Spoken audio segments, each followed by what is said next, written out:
Hello दोस्तों, मैं फिर से आ चुका हूँ एक और नए वीडियो में। और इस बार का वीडियो रहेगा ईपीएफओ एसएसए का एनालिसिस। ठीक है, इस बार जो एग्ज़ाम था, तो मेरा तो कल एग्ज़ाम था 23 अगस्त वेडनेसडे का फर्स्ट वाला था मेरा एग्ज़ाम। ठीक है, और मैं कल थोड़ा बिजी था तो इसलिए मैं एनालिसिस आज लेकर आ चुका हूँ।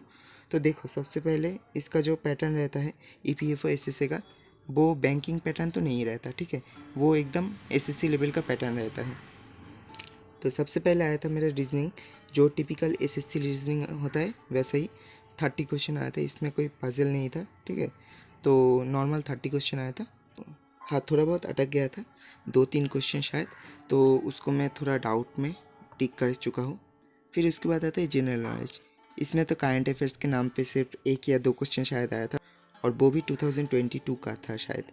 ठीक है, तो और बाकी जो क्वेश्चन है वो सब एसएससी लेवल का था। ठीक है, तो मेरा तो जीके बहुत ही गंदा है, तो इसको मैं बहुत ही गंदे तरीके से किया हूँ।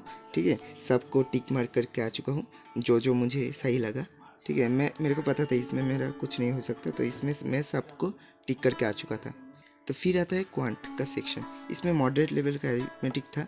शायद एक क्वेश्चन मेरा अटक गया था, तो उसको मैं चांस लेके टिक कर दिया। ठीक है, फिर उसके बाद आता है इंग्लिश का। इंग्लिश का भी एसएससी लेवल का ही था। वॉइस नरेशन का बहुत सारा क्वेश्चंस था और बहुत कन्फ्यूजिंग था। ठीक है, वॉइस का जो क्वेश्चंस था बहुत ही कन्फ्यूजिंग था। एरर वाले भी थे, वोकल्स वाले भी थे। वोकल्स भी बहुत ही गंदा था। और आरसी था, आरसी थोड़ा बहुत ठीक ठाक था। तो ऐसे करके 50 क्वेश्चन इधर से भी आया था। और लास्ट में आया था कंप्यूटर अवेयरनेस।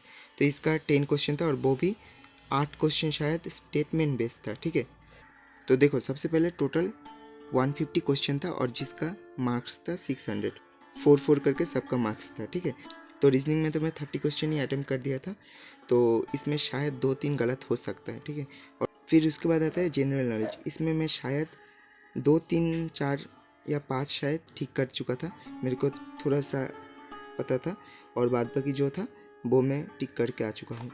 ठीक है, और उसके बाद आता है क्वांट। क्वांट ईजी ही था, ठीक ठाक ही था, बैंकिंग लेवल से थोड़ा सा नीचे ही था। मगर इसमें भी एक क्वेश्चन मेरा शायद अटक गया था, तो उसको मैं एक चांस लिया था, एक को टिक करके आ चुका था।